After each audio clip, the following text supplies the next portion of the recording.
Okay, we're back. We've taken quite a bit of testimony this morning.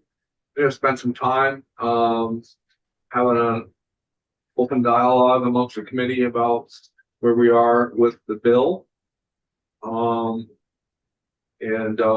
think that where I'd like to see us is that by Friday that we have our language done, as much as what we can have it done. I mean, like really done.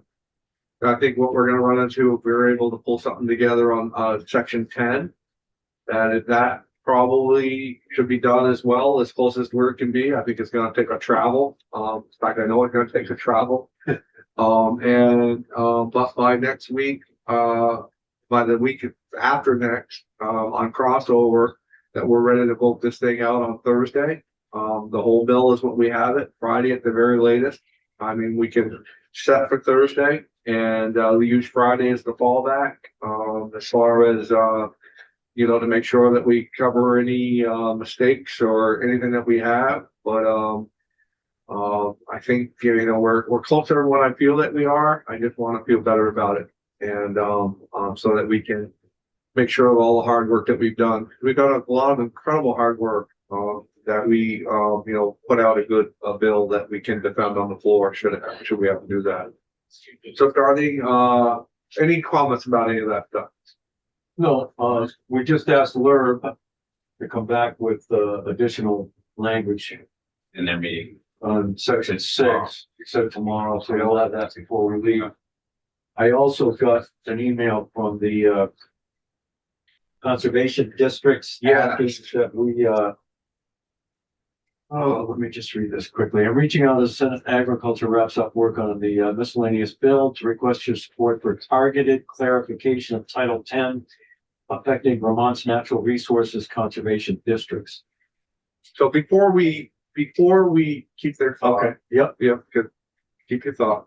Before we go down through section by section, let's talk about the things that we don't have on our agenda that are important to us. With that being one of them, S60 being one of them, we want to get next week, Tuesday, I'm scheduling some more current use people who got shut out of the process because they built barns on that. So I got that coming in on Tuesday.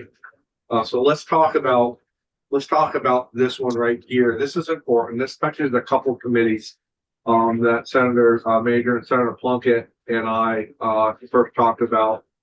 And that is with Gus Seeley's willingness to supply monies for the building in Barton that the Conservation District would like to purchase. And Gus has said to me, listen, we can do it through institutions or we can do it through the Ag Committee, but and I've checked with Council Collier and the HC of Ag, and they basically said just get the language and get the commitment from Gus is what we have. So, and I think some of what you have in this letter, Senator, is that they need to have a little bit of a language change for themselves as well. They being the conservation districts. So, maybe if you can have Linda, I'd like Rob to see this, that letter as well. Maybe you can send an email to him or send an email to Linda so that she can send it out. I can forward it to everybody. Forward it to everyone, please, Linda. I did go ahead. I should have checked with you first, although you said say get the language. I did it, So I emailed Brad Yeah, and good. said, here's the thing, please take Title 10 and give us some language. Yeah, that's what I wanted. Okay. So again, what it is, for anybody that's listening, the conservation districts in Orleans County, don't have a home. They are working out of the graciousness of Poulin Grain, who's got a very sizable building, but they don't have a place to be, in that Orleans County. So they have worked with, the Orleans County, Fair, the Orleans County Fair, whatever their name is, it's just skipping me and it shouldn't. But anyways, they're working with the Fair of Orleans County. They have a building that they would like to sell. And the Conservation District has expressed a willingness to purchase. And the price of that would be $275,000. I'm going from memory, I think it's $200,000 for the building. And then it's, up to $75,000 to, bring in to modernize it to a new heating system and furniture. And so they're looking to do that. And again, in conversations that we've had, Gus Seeley's group has expressed a willingness to fund that. And so we would just have to get, something in our miscellaneous bill that would make that happen. If the committee would so desire. Yeah, the language change is pretty simple. Right now it says real estate shall not be mortgaged by the conservation districts, and provided that the sale, lease, or other disposition of real property is approved by written consent of the governor. And if we strike that, it would give them permission to negotiate with Orleans in that instance, or wherever else they wanted to purchase or lease a building. So that's all it is. Okay. Yeah, and I got the same email from Mike Fernandez, and actually it sent or the same request from Mike in the Bennington Conservation District, and sent that to Bradley myself. So Okay, good. that's, I guess, in the works. Good. And you're comfortable with that, Senator? Yeah. Okay, good. Yeah, I had asked Bradley to check with, if it seems simple, to check to make sure that it is simple. There's nothing else. No other strings it might be pulling away. I haven't heard back from him yet. Okay. Any other more comments on that? No.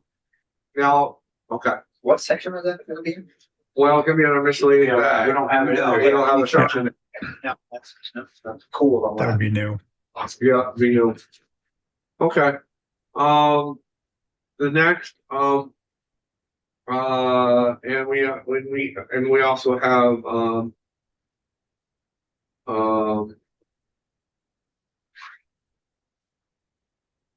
on.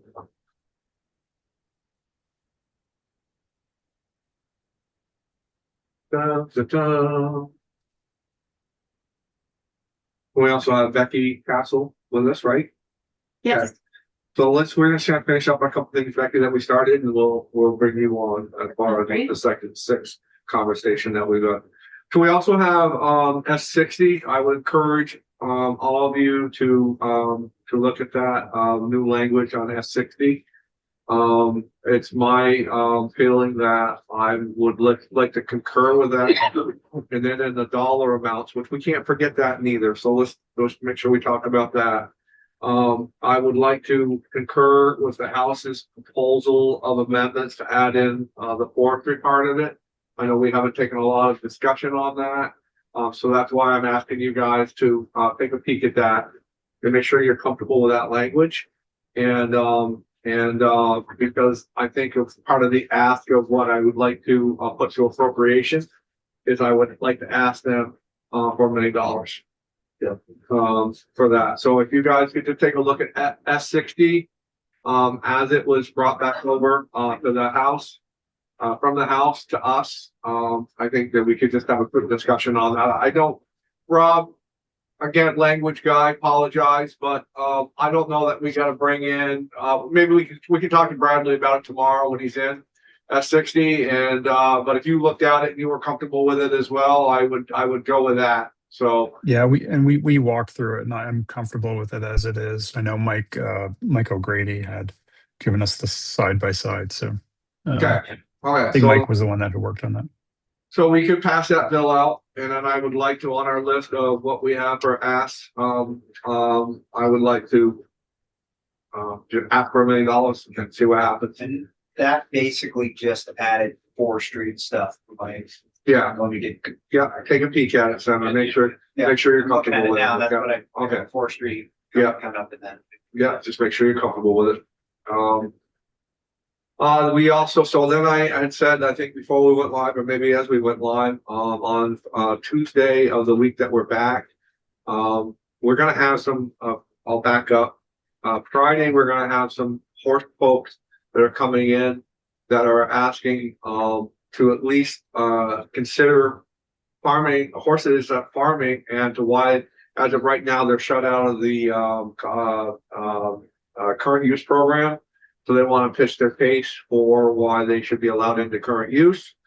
And then the Tuesday that we get back, we do have at least 3 farmers, and I'm sure there's more throughout the state, that built farm structures that were in current use, and automatically just thought that those structures would transfer over or transfer into the program.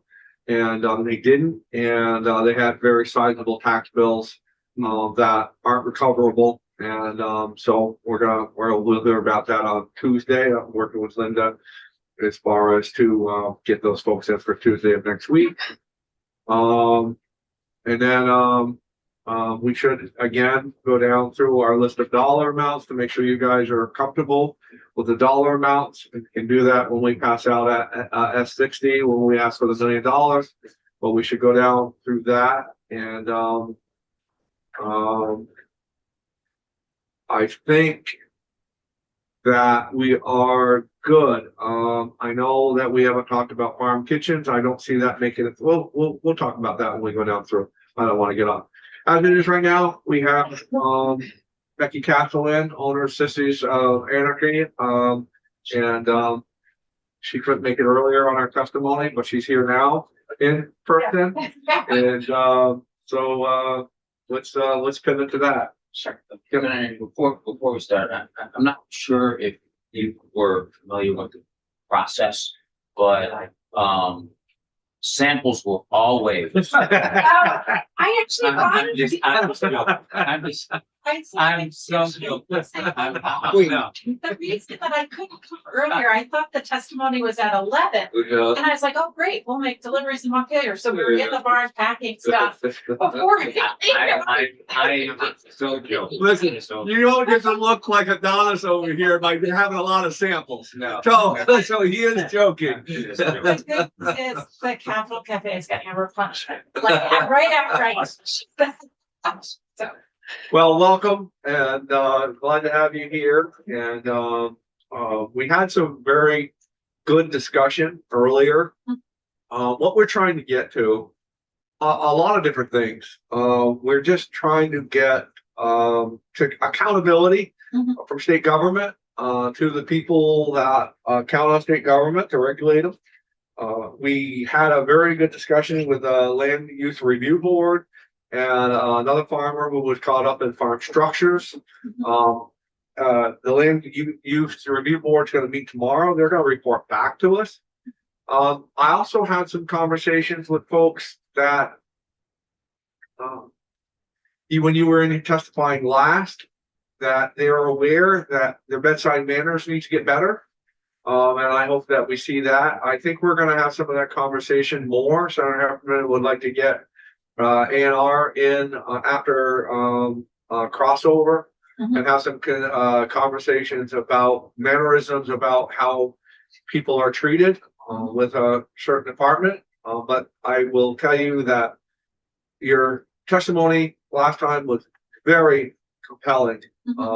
And a lot of people saw it that we weren't realizing saw it. So it started a larger discussion. That's great. So Becky, I'm not going to take up any more time. The floor is yours. Okay, so I think you primarily want me to address section 6 Yes. about the accessory on farm building, like the threshold for what would require a permit. And you know, right now it's 50% of your product has to be produced on farm, and then you're exempted from the permit process. You know, every farm is working within that rubric right now. And so I think the big problem for me in changing it to up to 250,000 is that what about all the people who have been working within the 50% rubric? Right. And I think you need both. And like when we started, here's an example. So we're a perennial fruit farm. The first year that you put the plants in the ground, they have virtually zero production. We actually take all of the buds off our fruit plants so that it encourages more root growth and kind of stronger plants. So we didn't have any real fruit production until like 2017. We started making ice cream 2016. So in that first year, we wouldn't have met the 50% threshold, but you have to get off the ground, right? Sure. So we bought in from other farms at that time. But now, like $250,000, I don't want to be cavalier and say that's actually not that much. But in the broad scheme of things, 250,000 buying in from other farms is not that big of a number. So I think you need to have both of them, 50% or up to 250,000. And if I could make the threshold higher than 250,000, I would. Okay, so can we, let's bring you up to speed as far as how the morning testimony went. I think the 250,000, well, I know the 250,000 was more brought in for people to donate, crops or so. So we agree with the or, Yeah. that's a 50% or the 250,000. Oh, great. We will include both of those in there now. Great. We had a lot of discussion this morning about the 250,000 and about that number being very arbitrary. Where did the Yeah. number come from? And Senator Heffernan has come up with the idea to where we could put some language in and we could adjust it to inflation. Yeah. Okay. Joseph Morrow had brought it in and saying, hey, we just went through a very inflationary time.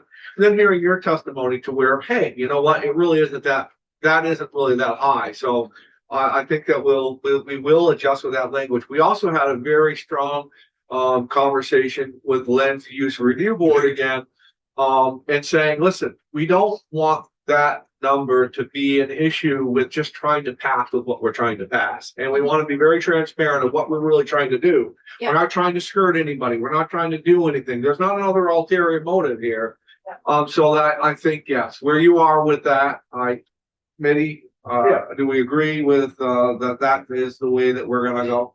Yeah. Yes. There'll be those two triggers. That's good. With inflationary, with the language of inflationary, so that can be a moving number. That's really good because like these numbers, you know, if it's put in 20 years ago, Right. if you have 4% inflation, you're gonna double in, you know, 15 to 17 years. Yeah. What else? Well, I'm glad that there was the discussion about the ANR and Act 250. If I can suggest how I think the process should work with either of those agencies. Absolutely. And I think the leadership at the ANR is very amenable to this approach. But my previous career was fundraising. And when you would work with a foundation, they would say, hey, like, we're interested in funding this. Like, why don't you write a concept paper? And then it was this very iterative process back and forth, kind of developing the process together. And I think that's what a wastewater permit process should be like.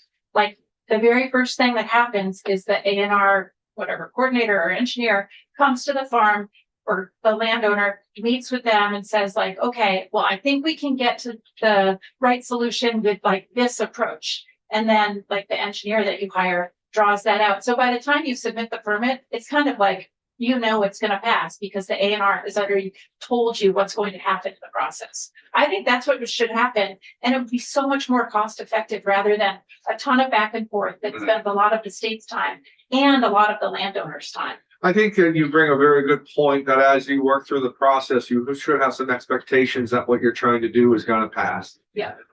It just takes away, then if it isn't, then let's just change direction. Exactly. Let's work together and come up with a solution to where we have some understanding as long as we have done with what we say we're going to do, Yeah. all sides, that there's going to be an agreement at the end, which is a successful permit. Yeah, totally. And then the last thing with regard to the ANR is I think that they have an expectation that whatever solution they come up with is going to be like the permanent thing that's going to address anything in the foreseeable future. So we on our own volition put in a water meter to see how much water we're actually using. On our busiest week of the entire year, we use 700 gallons. What I think they want us to put in is a really expensive pretreatment system. I mean, I haven't said this clearly because it's this very opaque back and forth discussion, but it sounds as though they want a pretreatment system in our wastewater system. Like that's kind of irrelevant, but the point is like what they want really doesn't address the size operation that we are, which from a wastewater perspective is super small. And also if their objective is to, you know, make sure that, water going into the sewer or whatever is clean, or that you're not like putting off a lot of effluent into the waterways. Like ours is a closed system. We have a septic mound. So I just feel like they could probably have a lot of interim steps from where we are to a really expensive pretreatment system, which, like I said, they haven't said explicitly that's what they want, but that's the intimation. And it's just, in my view, there's a lot of less expensive things that would be perfectly acceptable to address whatever it is they want to address. But there's, to be clear, we have zero impact on the sewer system, on the waterways. It's closed septic mount, and we have 4 chambers in our septic mount. We use 1 of them. So we're really we have a ton of capacity, and I just think the expectation is way more than what's needed. And I'm not sure where that comes from. I think that's very wise of you to install the meter in there. Yeah. Because that brings clarity to exactly all what you're saying. Yeah. Brings fact, actually. Yeah. But I think that just aside from agriculture, and I know this committee is only agriculture, but that if the ANR operates this way with every single entity that wants to do any development, there's no way we're going to reach our housing goal. And I just feel like the state of Vermont is in a death spiral at the nexus of healthcare, housing, and education, and it's all interrelated. And Transportation. yeah, okay. Well, transportation is in there as well, because if you don't have housing, that's anyway. So if we want to stop the death spiral, we have to figure out a way to get permitting done more quickly and more fairly. What else? God, so many things to say. So Act 171, Act 181, Act 59, and 171 is the one, I don't know all of the details, but the thing that I'm most concerned about in it, and it passed back in 2016 or 17, I think the wildlife corridors and forest blocks in Act 171, whatever the objective was, I don't think that they actually meet the objective. So with Act 171, I think municipalities can use it as a way to just prevent any remaining large pieces of land from ever getting developed. So as an example, we're just one example, but there's a number of large pieces of property in Shelburne, where a lot of them have been designated at least proposed designated as wildlife corridors or forest blocks, which our farm is bisected by a proposed wildlife corridor that goes right through our farm and the operation, where all of the people are. I mean, it's not a wildlife corridor, it's a field, which if I were an animal, I would not be running through that field. But anyway, so I think it's an opportunity for municipalities to have so much leverage over what's done with pieces of property, and it's really problematic. And then there's another property in our town, I think it's almost 300 acres, and 80% of it is designated as a forest block. And that's a remaining piece of land that could have some housing on it. So, and from a financial viability perspective, as you all know, you're familiar with agriculture, the main way that you can access capital in agriculture is by borrowing against your land or selling a portion of your land. And I think forest blocks and wildlife corridors immediately diminish the land on your balance sheet. Yeah. So it's really problematic. And I think Act 59 and elements of Act 181 have the same effect. And we say as a state that we want working lands, but really, there are so many things, so many forces at work that really make it difficult for farmers to operate, to get capital, to know that their land is going to have value. So if they decide to stop farming, because it's a very difficult profession, that they can actually sell their land and get something from it. And the cynical part of me thinks that that's the intent with all of this, that let's erode the value of rural land to the point where farmers have to sell it for a penny, and then it's going to be conserved, which is fine. But it should be at your own volition and not because the value of your land was diminished to nothing. So that's pretty much it. Those are all the things I have to say. We do appreciate you. Again, your testimony is very important to us today, and what you've shared with us last week. We want to make it easier. That's what we're here for. And I think that we do a good job with it. It's a committee that I think has gotten a lot of praise throughout the farm community as a committee that listens very hard. But, listening is one thing and being effective is another. And I think we're as effective as we are listening. So very important to get the testimony. That's, I think the most terrible thing of government can be this.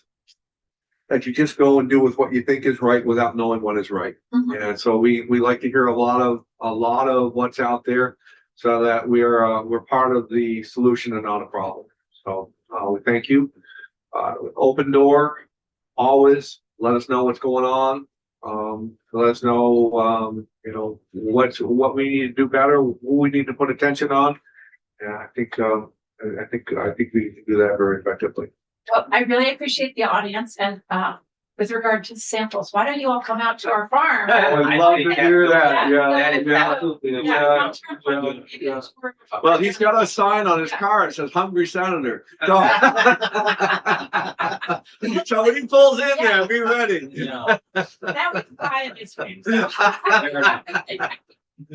right, good. well, thank you very much for the opportunity. Thank you for coming in. Yeah, of course. Yeah, that's good. Okay, so that's good. Anybody, before we shift, back, just going down through the bill, as far as our miscellaneous bill, any comments want to be made or anything as far as any of that? We good? Yep, good. Okay. Okay, so what I'd like to do now is just, kind of go back to what we were doing. We, talked about before this last testimony, as far as projects that that are, on our radar or need to be on our radar that aren't necessarily in our, miscellaneous bill, but we intend to, finish up these projects to hit crossover. So what I'd like to do, with your guys' permission, is go down through these sections by section and just have a quick recap of where we want to be. So starting with sections 1 and 3, remembering that tomorrow we do have Bradley all day long. Let's see, do we have him tomorrow? Yes, tomorrow. Yeah. Yeah, so we have Bradley all day tomorrow.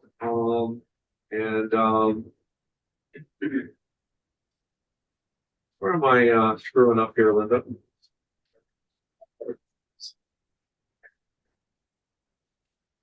Right here, hold on. So it's like Yeah, Thursday, Bradley Tillman. okay, Thursday. Okay, well, I apologize. We can't do that. That's where I was screwing up. I forgot almost the whole section of what we're doing with HEP. So yeah, so why don't we take a few minutes, or we can. I think we're close enough where we can start now if everybody's ready. Okay, let's jump into this.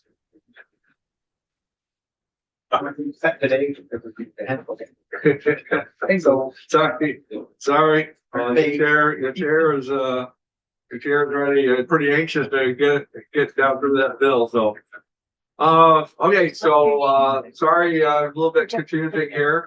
We have on our agenda at 11 o'clock. We might be just a few minutes early.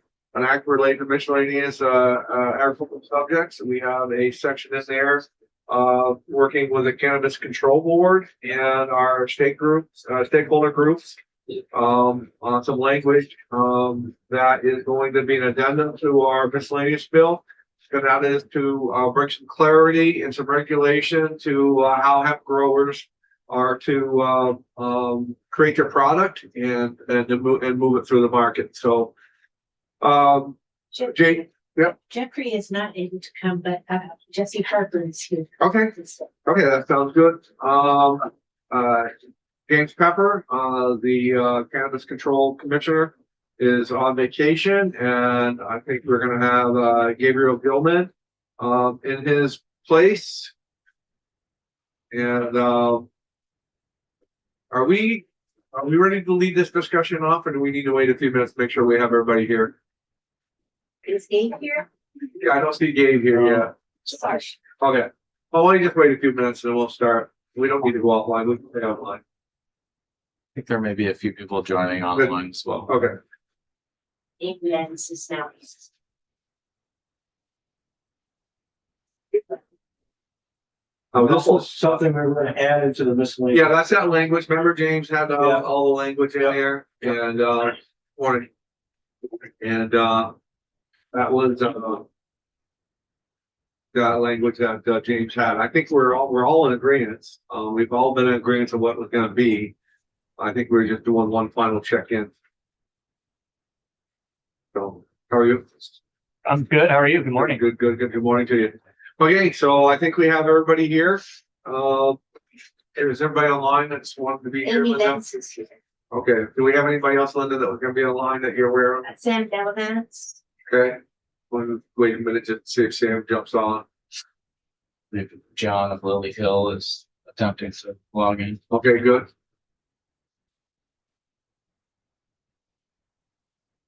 Graham is here. Trying to remember the day that we had. So I can look at that language again. Well. That's February 12th.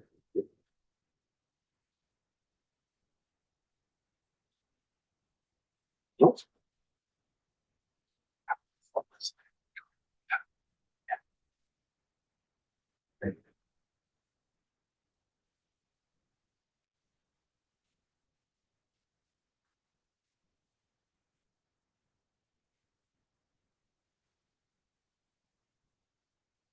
Bradley went through it, right?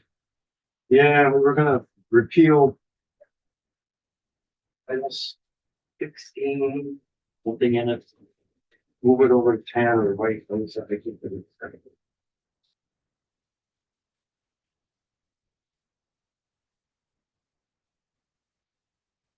That's why you do that.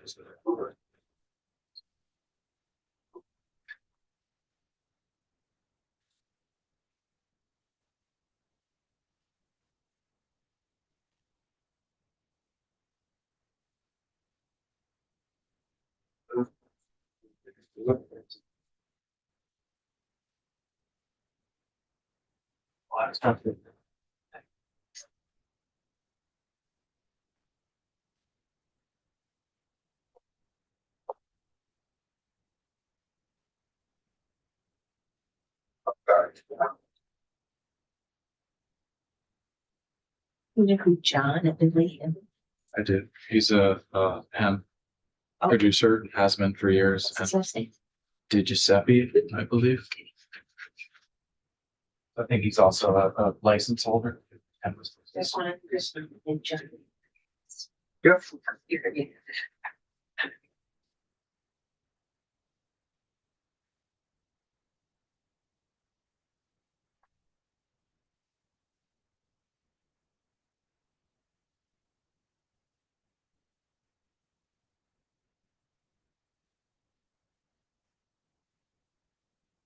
Is Sam here? Not him. Okay.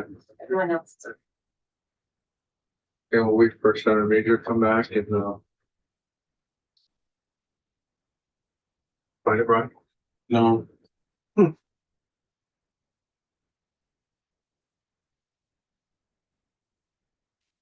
I remember what it was about but I can't remember the specifics. Hemp and cannabis are now cross-referenced in two bits of titles, including Google.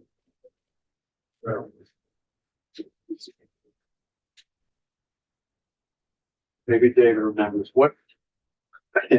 which title is with hemp and cannabis? They're different. Hemp is 6, cannabis is 7. 6 and 7. Okay. This is gonna, I can just pass these out. Oh, We did it Oh, side yeah, by side. that would be very helpful. Thank you. Thank you. Well, that's what Thank we're you, all, Nami. that's what we're all kind of panicking about. I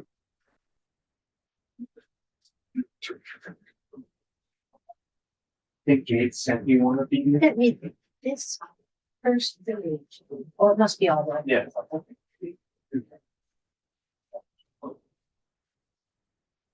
Here's some. Side by side. What used to be, that was a thank you. Okay. Okay, we're ready to start. Everybody good? Yep. Okay, who wants to come up and just for the committees part and for anybody that's watching online, who wants to come up and explain why we're meeting today? I mean, we understand, but who wants to flesh that out just a little bit more? so that we can have the most productive, conversation. Well,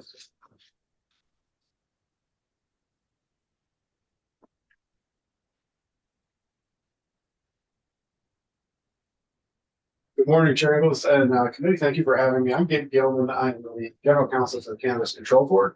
And I can walk you through what is proposed for you in regard to the current language in Title VI concerning hemp and transferring it to Title VII, and thereby creating a small regulatory program for hemp under control of the Cannabis Control Board. We've spoken with our colleagues at the Agency of Agriculture and we support this idea. So the way we got to where we are is explained by some papers that Pepper, our chair, had filed with you earlier that look a little bit like this, give you a history of hemp regulation. I won't go through that in great detail, except to say that hemp in Vermont and elsewhere is a result of really two sequential farm bills in 2014 creating pilot programs, and then in 2018 allowing interstate commerce in hemp. That became complicated because of a loophole in the 2018 bill that allowed interstate commerce in relatively high THC intoxicating products that were derived from hemp. That became very controversial, and the market for it really exploded over the years, especially following COVID. But in the budget bill, in the federal spending bill, nominally reopening government in November, that loophole from 2018 was slammed shut with a scheduled effective date of 15 November this year. Yep. So the current federal statute would dramatically reduce the amount of the kinds of hemp products that could be in interstate commerce. But there's uncertainty as to what will happen between now and November as hemp interests lobby to have that changed or delayed. But right now, if nothing changes in November, there'll be a dramatic change that may effectively close end the economic viability of a lot of interests. So what we're trying to do is put the state of Vermont on nimble footing to deal with whatever may happen by November, because we don't know. We have, and you'll hear from some hemp growers and manufacturers, processors in Vermont that have thriving business and are very interested in and concerned about what happens next. The state's the agriculture department's hemp pilot programs are all closed now. And so they had authority beginning at section 561 of Title VI that was written for them to administer those programs when the federal pilots were operating. The federal pilots aren't operating anymore, and they shuttered the program some years ago. You just changed the sentence that said the secretary shall administer a hemp program to the secretary may administer a hemp program, and the doors closed, really for lack of users. The hemp market had not been profitable at that point, and it was not a great deal of, there was nobody to administer it to. At that time, oversight of hemp growing, which the federal government oddly calls hemp producing. So you'll see growing, cultivating, and producing used interchangeable and drive you nuts. They all mean the same thing. But the hemp production, oversight of growing, was returned to the United States Department of Agriculture, where it remains now. And so the effort today is to bring the relevant sections of Title VI into Title VII. But we have to modernize them a little bit because two things have changed. First, the state no longer has the dominant role it used to have in overseeing growing. That's with the USDA. We still want to be in there a little bit, really just in case there's a suspicion that there are over-limit plants, basically cannabis best gradings outfits. So you'll see a proposal to have a small credential, $50 a year, that would allow us basically to go on property and test product just to make sure it really is hemp if we have suspicions. Right. But otherwise, we want little to do with growing. That's being done and done competently by USDA. The folks that really need a regulatory home are the hemp processors, the people that take that hemp biomass and turn it into products. The process of doing that involves separating cannabinoids, the different chemicals in the hemp. One of those is THC. Evidently, a trace amount of THC is going to be there, as will be compounds that are easily converted into THC. And so it is important that that be overseen. And these entities want a regulatory home. They really haven't had one since the program shut down. And so what this proposes is that if the market is operational after November, we will be able to, the Cannabis Control Board would be able to run a kind of state hemp oversight program that really does two things. One, it has all the growers registered with the CCB, so we know who they are, where they are, and we can make sure it's really hemp. And then it has the cultivators registered with the CCB, or I shouldn't say, because I misspoke, I'm sorry, the processors or manufacturers would register with the CCB. But that would really be the substantive focus of the program. We would be able to write rules about how they operate to ensure quality and purity, for example, periodic testing, that sort of thing. And they would have have a legitimate place in the credentialing hierarchy, and I think that would comfort banks and insurers and other business partners that have to deal. And I want to just, and my committee is very forgiving as far as me repeating myself, but I don't always know who's listening and who's not listening. But we were at an event the other night where I had a beverage producer that had a hemp beverage producer. And she chased me down through the place. She really wanted to talk to me, and she says, "I want regulation. I want regulation. I need that regulation so that I can properly, again, as you said, counsel, to go to and make sure that all of my people who I have contracts with understand that I'm following all the rules, and that they can invest in me and I can invest in them." And I just want to further that with one little comment. This committee has worked very closely with Mr.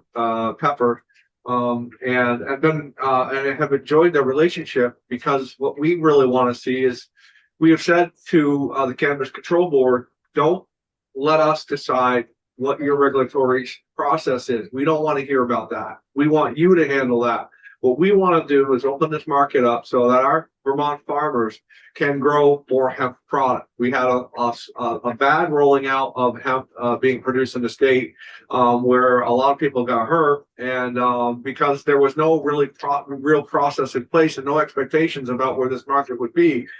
And so now we're not producing enough hemp in this market, where in our Vermont market, to where we have to import from out of state, and we're actually almost really kind of violating federal law by some of that product coming in, because it's too high in the scale of, they're actually probably transporting marijuana.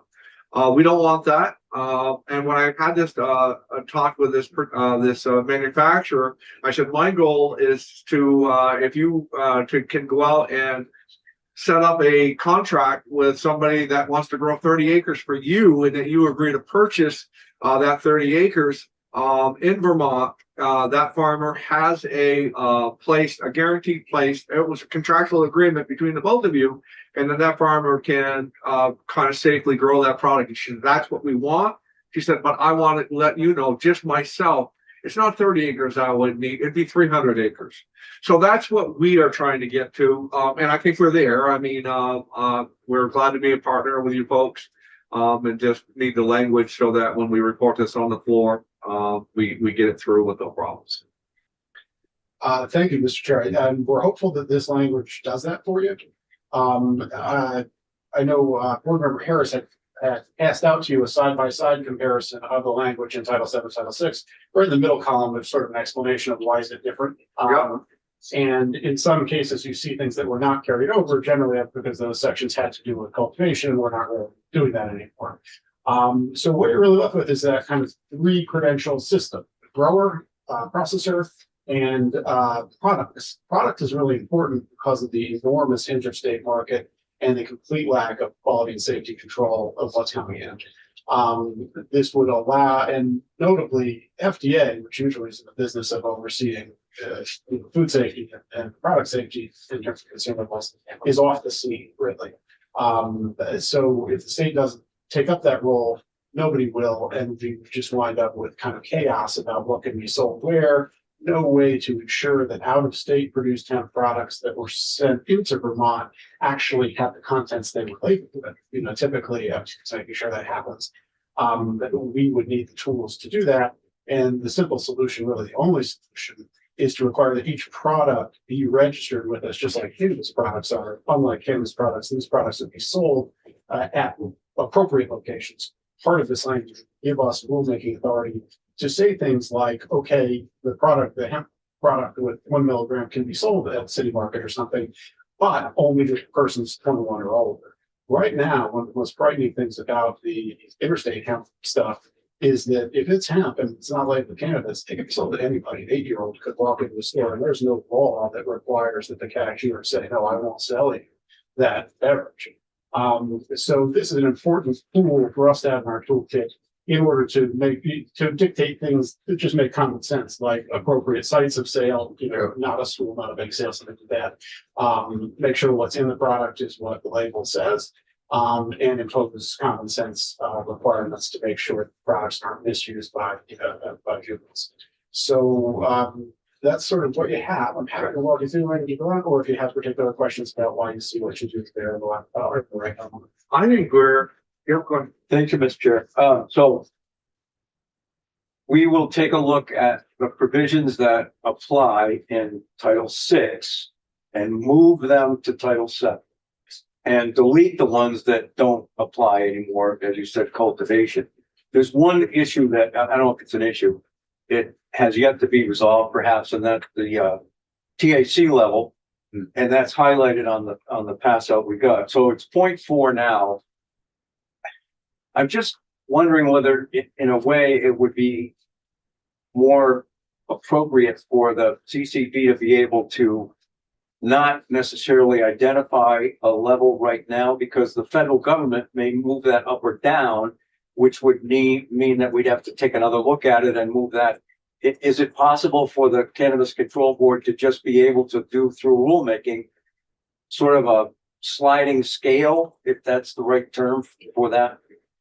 Yes, with regard to the intrastate market. If the federal government goes low and we go higher than they do in terms of our tolerance, there still won't be legal interstate commerce, and banks and insurers and transporters won't touch the stuff. However, we basically do that in rule right now. We had the board back in 2023 saw this coming as these beverages start popping up everywhere, adopted an emergency rule, which has now been adopted as their regular rule, 2.17. That's where the current 1.5 milligram per serving cutoff is. There are a lot of other parameters we're not talking about, but the basic one is serving as defined by us, not by people that might like to say they're 8 servings of Coke or something.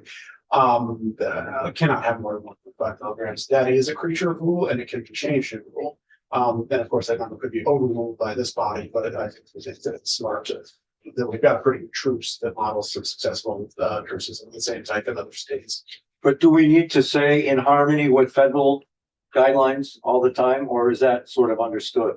The latter. The state's definition of hemp is tied to the federal THC level. All right. That's the only question I had. I think it makes a lot of sense to do what is being suggested. And just so, what Senator Collmore said, so whatever the federal government adjusted to, you adjust it immediately to that level. That's the cut between hemp and cannabis. Right. As you see the definition of hemp in the language before you, it literally connects itself to the federal THC level of hemp. So that's right. The definition would float with whatever the federal government does. Thanks. Council, what else? I think we covered the big stuff. And we're hopeful that this gives people a path forward. For a while, this was an industry and some farmers that were sort of without a regulatory place, and I think felt a little bit left behind while cannabis got built. And I think now we're catching up in a way that we hope is responsible. The federal landscape on this is very unusual. It's been unusual for 7 years now. Right. But I think this language would put us on good footing to deal with whatever comes in November. And you just said something that just triggered something. You're much closer to this than we are. Do you see any stability in the federal government going forward?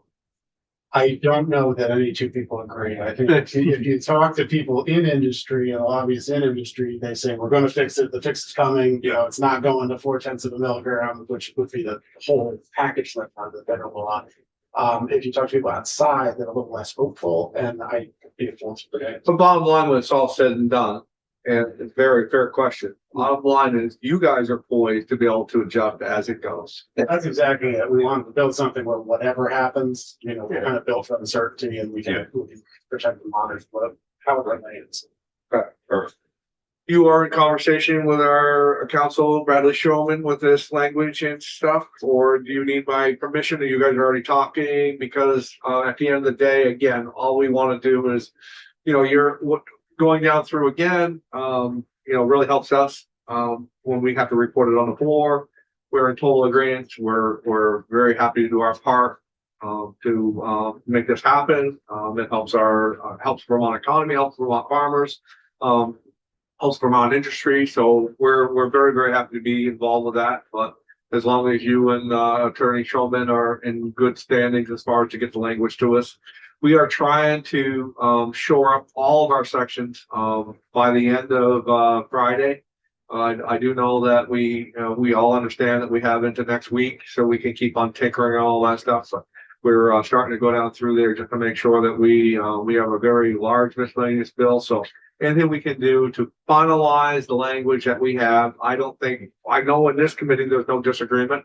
I just want to go through and make sure that the folks we have on the screen, if you could stay with us, anybody that's on the screen have things to talk about, and I would appreciate that. Thank you. Who else in the room might have any comment? I'd like to comment, but if it's okay, could we bring some of the folks that are online? Yes, absolutely. And then maybe Yeah, I can absolutely. So why don't you drive that then? Okay. Well, whoever is online, I don't know who all is online, but Amy Lenz And Sam Bellman. and Sam Bellavance. these are all stakeholders. Who wants to go first? Amy, Sam? I'm happy to go if that works. Okay, go ahead. Just tell us who you are and what you do, and the floor is yours, Amy. Thank you, Chair. Thank you, gentlemen, for having me this morning. My name is Amy Lems, and I am a current manufacturer of CBD topical products. My company is Vermont Organic Solutions. We make a couple dozen different products. We sell online and in multiple different locations in New Hampshire and Vermont.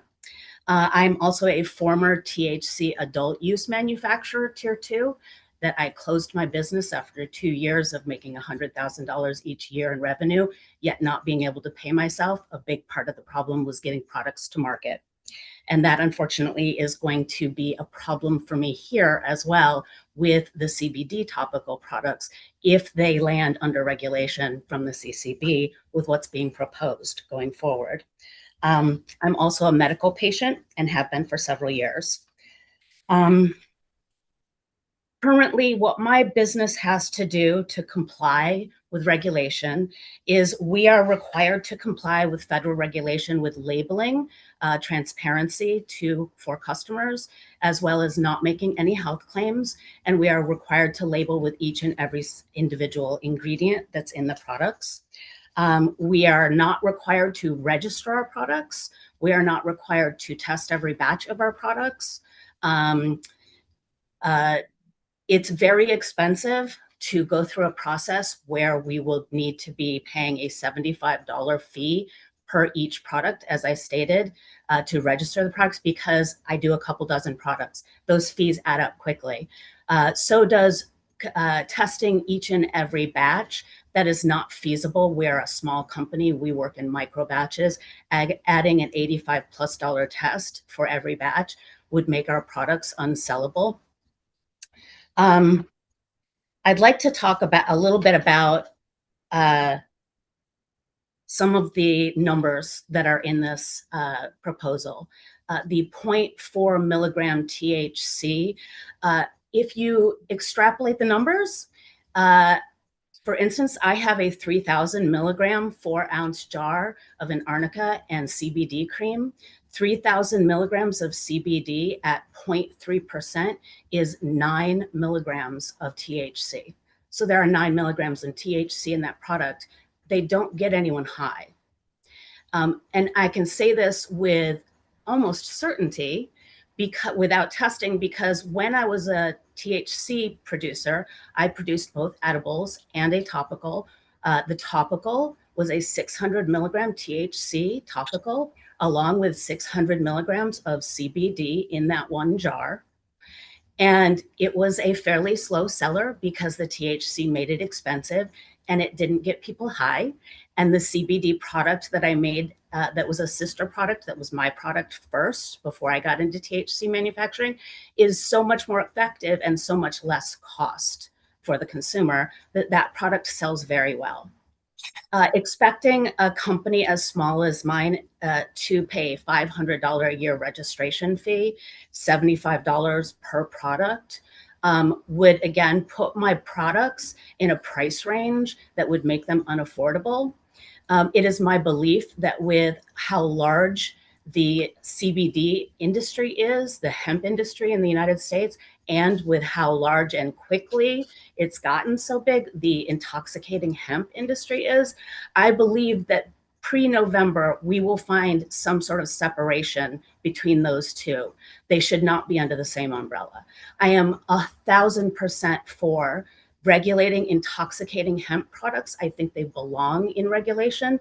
I think that it would cause an undue regulatory and financial pressure on non-intoxicating hemp producers to have to comply with yet unknown regulations that the CCB could require us, including they've proposed having all products available for testing and for inspection at the places that they're sold.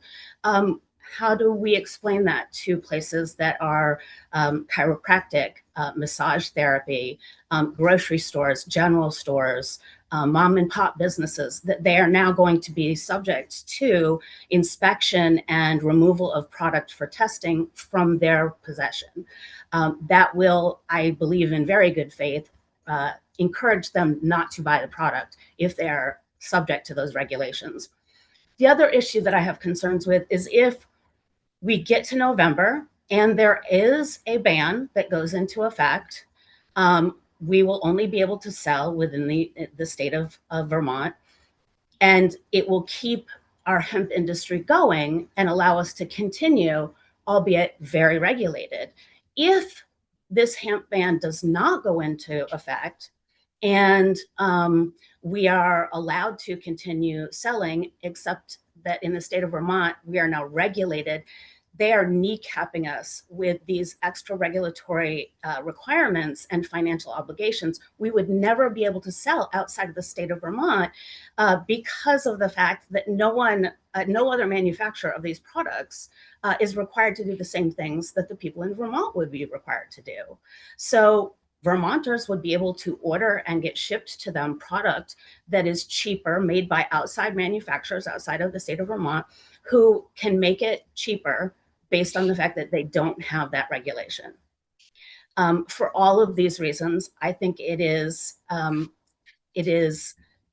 the detriment of hemp manufacturers, especially non-intoxicating hemp manufacturers, to fall under this regulatory requirement. Amy, I got to admit that a lot of your testimony kept on bringing me back to it. This is exactly what we're trying to do. That we're trying to get it to where we can have a clear distinction between intoxicating and non-intoxicating, and that there needs to be a limit at some point in time, and that once we have that limit, we need to be able to regulate and to make sure that everybody's complying. Where am I going wrong? What are you looking to regulate with manufacture of topical products? I'm looking I'm looking to make sure that hemp is non-intoxicating and marijuana is. That's what I'm looking for. And every liter of CBD, full spectrum CBD that I order comes with a verified COA in it to show that it has that less than 0.3% THC. It comes with that COA. To prove my formulation abilities, I happily will submit one of my products to show that I know how to formulate a product to get what it says on the label in the jar. But to require that repeatedly year after year is an undue responsibility and financial strain. No products 0 products in the United States, none have to go through any testing whatsoever. There is no chemical regulatory board. There is nothing that regulates any topical product whatsoever in the United States. So why would this one product that is not intoxicating, that is a topical, not an edible use, require regulation? It doesn't make a lot of sense. Because I think there's a lot of federal part of this that that they require that they need to know. There's a lot of these markets that are outside of Vermont that people in your industry want to be able to ship to with assurities that you are complying with federal law. And currently we are complying with federal law. That and not to be confrontational with you, and that's not my extent. I'm just trying to understand it. That's what you're saying. But how do they know? How do they know for sure that you are complying without an agency there to put their seal of approval on it that you are? How do we compete when no other state is requiring these kinds of regulations on that type of product? I think you would compete very well that people knowing the product that you're producing is verifiably where it needs to be in the marketplace, and that can be sold to the intended market it's supposed to be sold to. Senator Heffernan. So the intent for the testing is if there is an issue. It doesn't mean you're going to be tested all the time. If the Cannabis Board got a complaint that they felt that whatever product they were using seemed to do something, that gives them the right to say, you need to come in and take a test of your product. That happens with beer, that happens with anything. Fertilizer, It happens with anything, Greg. It gives authority to be able to check it if there is a problem. If you're doing everything by the rules, you're shipping out your product. You already said you watch what you ship in your product. So it's really not a concern to you unless something happens. And then it's a safeguard for you. I've been following the rules.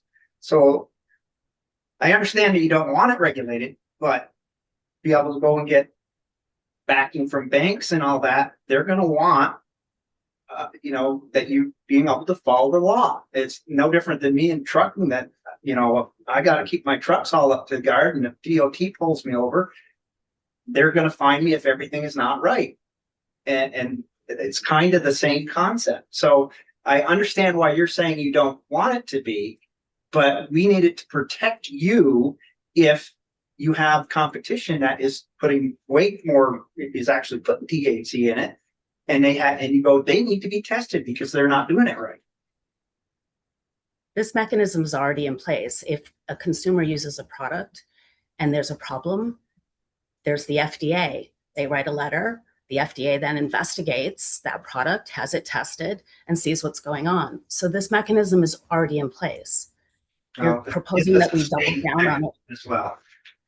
But we would be the only state. What I'm saying is you are kneecapping businesses in Vermont with this excess regulation on products that are non-intoxicating and that are topical use. We won't be able to compete price-wise. And we won't be able to sell outside of the state. First person that we've had through all of this, we've been dealing with it all year long, and I get it that there might be a bunch of people out there, but you're the first person, and so this is why it's in a little bit of disbelief to us. You're the first person that's come forward and said that you're not in favor of this. That's why we're trying to get to where the objections are. I am 100% in favor of regulating intoxicating hemp. 100%. I see no legitimate reason to regulate non-intoxicating hemp, especially in the application of a topical product. So let me just clear it up in my brain just one little bit. Who is going to determine whether you're intoxicating or not? Who is it? Where's the regulation within the state of Vermont on a Vermont-based product that's going to make that determination whether you're intoxicating or not? My COA shows that I'm below that 2018 farm. Where's the regulatory scope of it so that people that are companies and banks and insurance companies and all of that, where can they go to make sure that other than your word, because again, as honest as a person as you are, and because I would not say otherwise that you're not, but where does the regulatory process guarantee that you are following the rules? Where does any state's regulatory process guarantee that any product manufacturer is following the rules? Again, There this is are- left at the That's federal where, level. that's where I disagree with you. There are regulatory all the way through of every product, especially a product that could be consumed by humans. I do believe that they are regulated in such a way to protect the public and to protect the integrity of the business. Please Commerce. enlighten me. Tell me where these organizations are or what states they're regulating this, because I am unaware of any federal or state that regulates ingredients and does I can't testing. think of anything that we're producing in agriculture or being used in agriculture that isn't being regulated by the state of Vermont. That's a consumption product. This is a topical product. Fertilizer. That they go in to make sure that what's being applied on the fields. I mean, just on and on and on it goes. I'm gonna just switch to another witness just for a second. Mr. Belvance has his hand up. Hi, everyone. Sam Belvance here from Sunset Lake CBD. I'm a farmer in South Hero, been growing hemp since 2018. Apologize I can't be with the committee today. I'm calling in from a hotel room in Florida right now, but I'll try to get to the point. And I think I can provide some clarity here to this conversation and happy to do so here. I think, to get to a concern, I believe Senator Collimore had expressed earlier about having this 0.4 number in this statute. I think what we're seeing here with Amy's comments is, an expression of what my concern was, that we've had this emergency rule in place that defines intoxicating products at 1.5 milligrams. And producers, such as Amy and many others who aren't in this room, they're going to see that 0.4 and then get really confused. Okay, I've been thinking my product was non-intoxicating hemp. Now I'm seeing a statute that says it is. So I think that would be, one potential compromise solution that I was thinking of, and kind of going off of what the general counsel's comments were around, floating the Vermont level based on what we see in federal regulation. If we look at the sections of the bill here that state the 0.4 milligrams, potentially striking that 0.4 milligram THC and then replacing it with all hemp products determined to be intoxicating by board rules. And that would maybe provide, some flexibility that the board could continue to draw that line between what is an intoxicating hemp product, essentially it's cannabis posing as hemp, and what is a CBD product, maybe like a topical lotion Amy's making. So I think maybe replacing that 0.4 with, allowing the board to draw that line in rules would maybe alleviate some of that confusion and still get at, the kind of goals the industry is searching for and what the Cannabis Control Board is searching for. So that would be one potential solution, I think, that would maybe clear up some confusion here. Councilor Gilman. Thank you. If I could clarify, I think there's a pretty crisp answer to it. The point that this is a question that's come up for people saying, well, if you don't know that the feds are going to land on 0.4 per packet, why are you putting that in the statute? It's actually for exactly the reason Ms. Lems was talking about. The 0.4 that appears in what would be section 853 is the cut at which a manufacturer has to register with us at all. It isn't the cut of what can be the product. So, 1.5 products are lawful under 1.1, under 2.17, our current rule. However, what we can't do as a bureaucracy is just take people's word for it. Say, well, self-identify. If you say that you're not putting out intoxicating stuff, don't register. We've got to register folks below that. Otherwise, we won't be able to verify anything. But that 0.4 milligrams makes a really good cut point for true trivial THC content. And so that gives a fortunate answer to Ms. Lems. If she doesn't want those CBD products to be regulated at all or registered, all she has to do is remove the THC from them. It's only if there's non-trivial THC in them that this regulatory apparatus would get its hooks in any of it. It's also the case, and I want to point out, people were concerned this will disadvantage Vermonters. I have my doubts that it won't work the other way. An enormous number of nominal hemp products, we have no idea what many of them are coming into the state and reaching our consumers, the whole national market. If we in Vermont require that each one of those products be registered and approved by us with a test done for that product by a lab we know we can trust. Exactly. And it protects Vermont. And the material thing is here, we really do have a dangerous situation where stuff that says it's CBD, nobody has the first idea what's in a lot of it. So that's why product registration is important. But I did wanted to explain that 0.4 is the point at which you don't have to do anything with the government at all. If you have less than 0.4 milligrams of THC in your product, you don't have to register with us. None of this stuff would apply. And so there is an out for people like Ms. Lems who want to make CBD products. They just have to take the THC completely out. And is that a hard to do to take TCE? I can take it out. No, I mean, they're coenzymes, I would say. You'd have to really highly refine that. And one thing that Amy was distinguishing is the difference between topical and ingesting. Very different. I think there is a fundamental lack of understanding. Who you are, please. I'm sorry, I'm Jesse Harper. I'm a license holder, also a local businessman. I own Vermont Security. I guess a serial entrepreneur, family man, lived in Vermont my whole life. There's a fundamental lack of understanding of some of those core understandings around like THC, CBD, how they impact, how they don't. And in order to, I don't know how the gentleman would make solid decisions without a little base of that understanding. And I think that is really relevant to bring to this at some point and I think that goes with the legislative body as a whole. How can you, there's nuance to everything in life. And if we oversimplify things, we don't really know what we're doing.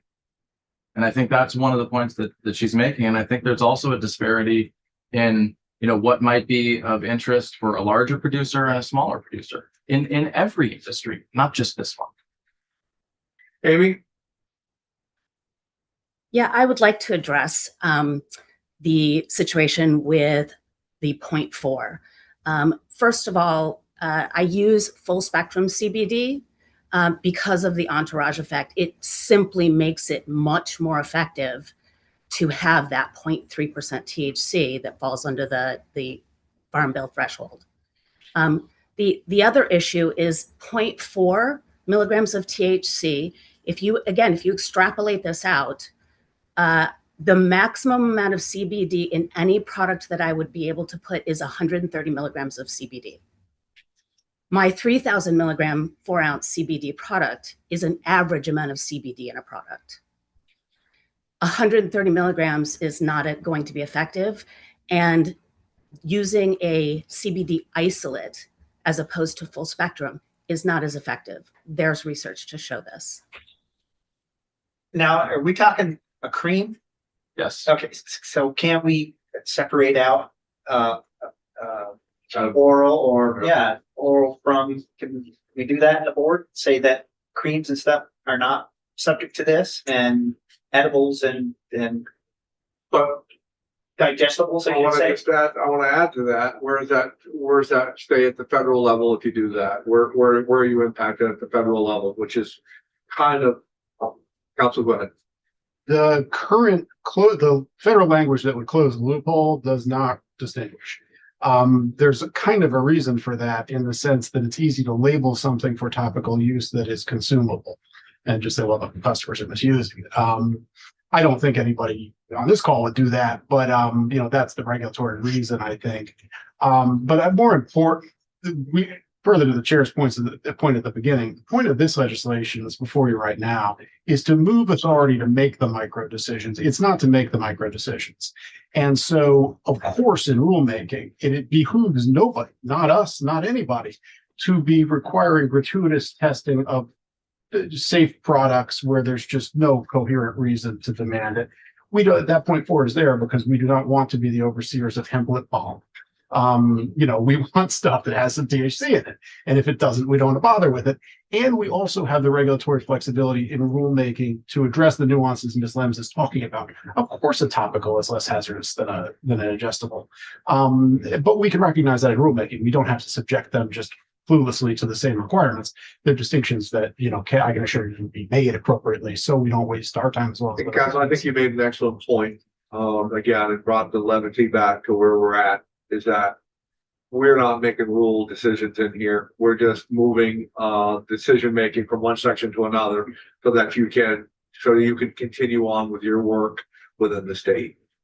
That's an excellent way to put it. And I think I might say, paraphrase that again to say, just because it would be within our jurisdiction and registered doesn't mean it has to be subject to the same degree of product scrutiny as every other product, including those that are bumping right up against the 1.5 wall.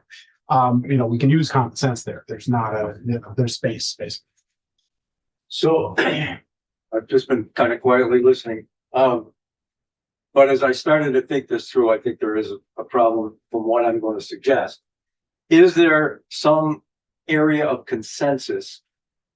And as soon as you take out of state and Vermont businesses and try to draw a line, I think you're going to follow ICC regulations with what I was going to suggest is that Vermont farmers have an easier, clearer path with maybe less fees and maybe less regulatory oversight. So they only have to register and then that's it, unless there's a problem. I don't know whether that would satisfy. I mean, I don't know what the right fee schedule is either, but I'm guessing that as soon as you say, yeah, but if you're out of state, you're going to face different schedules, and that's probably going to. But I also think again that this committee really is crossed the line or can cross the line by determining what the Cannabis Control Board is going to do when it's all said and done, because we're not in that decision making. All we're doing is allowing the transfer of rulemaking from 6 to 7. And then whatever happens after that is really not our decision. And that's where we've been very clear right from day one, is that we have been saying, I don't want to be involved with the rulemaking part of it because it also gets into other committees in this building. I want to let Vermont farmers grow hemp, and that's where I want to be at. And Cannabis Control Board does the rulemaking. I just don't want this committee to be in part of that. We're not qualified to do it. We're not equipped to do it. And I think that there's other people that are better suited to do it. Sam, you're muted. Thank you very much. Sorry about that. Yeah, and I certainly would second the chair's comments. I do think it's appropriate for the Cannabis Control Board, you know, to be getting into the minutia of these issues. And again, that's why my suggestion would be to strike that 0.4 and not have the Senate committee setting that level and really defer to, okay, have that limit be determined by the board's intoxication definition. So I think we've talked that issue quite a bit out. So I want to move on to just my second comment, which is on the fees. I believe that was discussed earlier. And before I get into it, I just want to state, like I said last time in my previous testimony, I do think overall this is a good bill. And I think the Cannabis Control Board will do a good job of regulating this market. This is just constructive feedback from my standpoint as a farmer who's been growing hemp for 7 years now. The fee there is $75 per product if we look there. I myself, if I'm looking at my CBD products, I have 66 individual products. So that would equate to $4,950 per year in product registration fees. This would also, and to get to, I believe one of the other members of the committee had a question on testing. The way testing traditionally works in the cannabis market, and I believe would work in this hemp market, testing is not done in an investigative sense only. It's also done as part of the product registration process. So in order to get a product registered in Vermont's recreational market, you need to complete that testing as part of that registration process. For us, testing per product, it averages at around $250 per product. It can be higher, it can be lower. So if I'm looking at my 66 products here, I'd be looking at about $18,750 a year in testing and $4,950 in fees. Currently, none of that is required for hemp products. So I think that's something we should really think about. You know, is that we're getting close to $25,000. Currently, we're requiring $0 there. That's quite a jump for producers. So, you know, I'm in support of all the testing requirements. I think personally, the 18 grand on testing is money well spent. I want to make sure our products are safe. I want to make sure they're compliant. But I do think that $75 number, maybe it could be changed to $75 for a 3-year registration, which would get the cost per year down, but it would also accomplish the board's goal of having eyeballs on each of these products. But I think there's some work to be done. Sorry, Sam, can you just repeat that last statement again? Sure. I think a potential compromise could be changing that from $75 for an annual product registration to $75 for a 3-year product registration. And what I like about that, one, it makes things more affordable for producers. You know, it averaged about $25 per year. It also saves money for the board, because I really think, you know, we want our Cannabis Control Board doing their due diligence on highly intoxicating cannabis products. You know, do we want to have our staff spending a lot of time, you know, looking through topical skin creams, even if they have trace amounts of THC? These products are not posing a level of danger to the public a vape cart would, or a joint infused with cannabis oil would. So I think there's just a level of prioritization. For the committee's reference, to register a intoxicating adult use cannabis product is $50. So this would be setting the registration fee for a product higher than it is for a cannabis product. So I just think we need to figure out some solution, either keep that 75 and make it a 3-year registration, or maybe lower it to 25. I would be open to either approach, but I would love to see some work on that. Thank you very much. Well, you gentlemen have heard that. I think that, please, I'm sorry, and the other fee that was a little bit of, you have 66 products.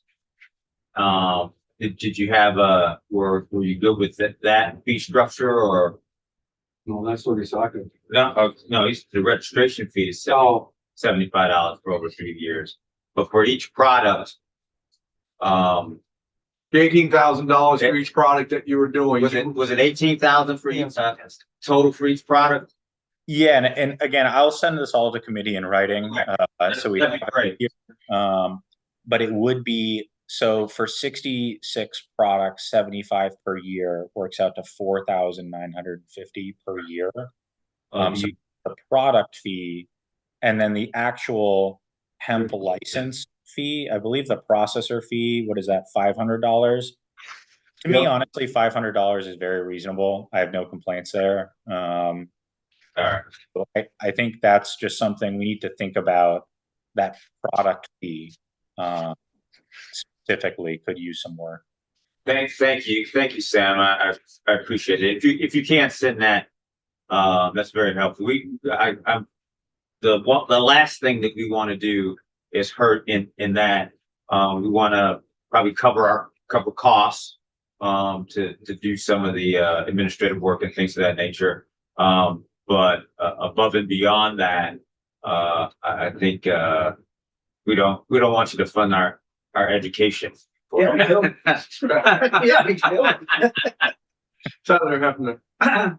As far as products go, or for producers, if we put because we have small producers, and then more like yourself, Sam, that a larger producer, is there a way we could structure the fee for the small producer? Like, I don't even do, 200 pounds a year, and have their fee.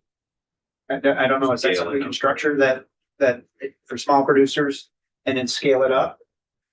You could, I want to, is it okay if I?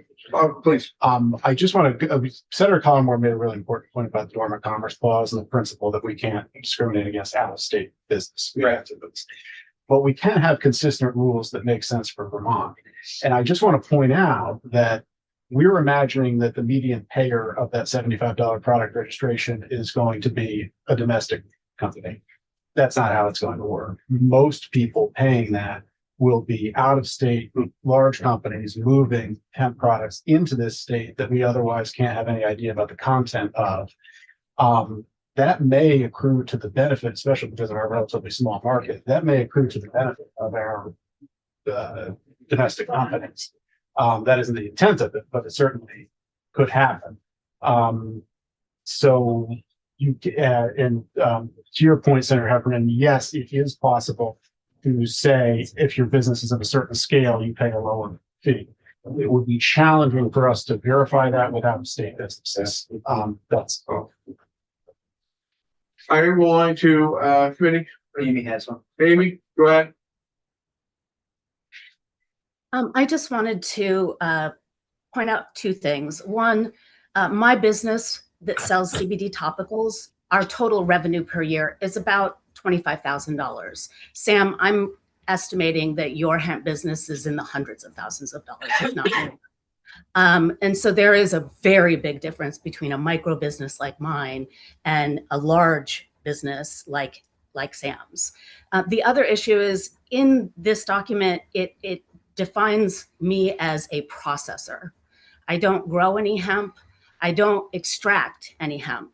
I take hemp oil, CBD, crude, and I use that as an ingredient in my manufacturing and formulation. So I think it's not addressing a small company like mine, and it's certainly not giving me the correct designation as to what I am doing. Can it be done on gross sales? That way, the out-of-state companies, you've got to say, hey, what's your gross sales? And that's an interesting question for legislative counsel. I hesitate because like that will help define your producer that produces 20,000 to 20 million. He's going to be a lot different. Currently, for the Cannabis Control Board for cannabis licensees, there is a tier structure. Good. The fee structure is very different from small to big, and as are the regulatory requirements. For example, the security requirements are much lower for a tier 1 producer. And that's one of the things the CCB did really well in establishing different tiers and requirements and financial burdens as such. I think the explanation for that is that the reason we don't have tiers is we're out of the growing business. USDA is doing that. When we had tiers, it was generally for cultivators, it was about how much square footage they had to cover. Here, that's irrelevant to us. USDA is overseeing it. So we just take that $25 or whatever from the registry. Well, I think this is where this committee's at. We are, as far as the language to get it over to what the Cannabis Control Board is looking to do, that we would be in pretty full agreement with that. But I do think that there's some more work left to take care of some of this fee structure. And, I think Amy brings, some concern in, again, the ways that she's defined herself as what her business is. We have taken great pride, into protecting the smallest of the small, as well as the largest of the large. And I hope that the Cannabis Control Board will take with what they've learned today and be able to have some discussion fairly quickly, to see, our intent is to make sure that by the end of next week, we got next week off, but the end of the week after that is to report this bill out and to, and have this part of the bill. Hopefully we can get back together and see where some of the work has gone. I do really want to stress that this committee wants to stay out of the policy discussion as much as it can. And where we're going to be in that discussion is going to be where it impacts our farmers, our producers. And so I don't want to be forced to get into that discussion. I just hope that it can get there, within the Cannabis Control Board. So we really want to stay out of that. That is the agreement I made with Pepper, James Pepper, right for the part that we do not want to be in your business. We do want to protect farmers. Make sure we hear from some of the other folks online. Is there still time for that? We're actually, You were. Perhaps Fran. yeah, we didn't know they were there, so I apologize. So we're gonna. But if they can send in testimony? Yes, Absolutely. yeah, Okay. and as you see, as we're trying to get as much information, so it's important that they send it in. Just, bullet point that'd be great. We want to thank everyone very much. Very helpful discussion. Very helpful for this committee, to hear everyone, and, we're gonna call it a day.